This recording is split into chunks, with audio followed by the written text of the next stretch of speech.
Johwani rechipiri. Mukuru kumudzimai akasanangurwa navana vake, vandinoda muchokwadi, uye kwete ini ndoga, asiwo navose vanoziva chokwadi.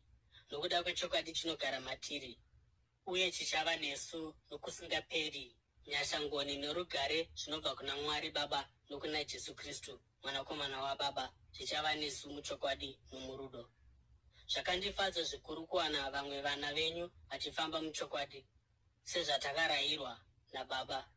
Uye zvino, mai, handisi kukunyorerai murayiro mutsva, asi iwo watakanzwa kubva pakutanga. Ndinokumbira kuti tidanane, uye urwu ndirwo rudo, kuti tifambe mukuteerera mirayiro yake. Sezvamakanzwa kubva pakutanga, murayiro wake ndewokuti mufambe murudo. Vanyengeri vazhinji vasingapupuri kuti Jesu Kristu akauya munyama vakapinda munyika. Munhu akadaro ndiye munyengeri naandikristu.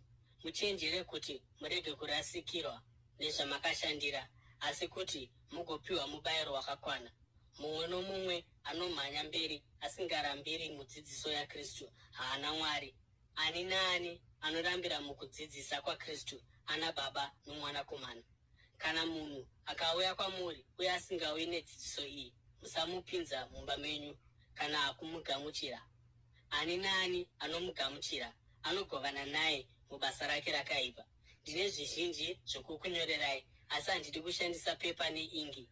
Asi ndine tariro yokukushanyirai ndigotaura nemi chiso nechiso, kuti mufaro wedu uzadziswe.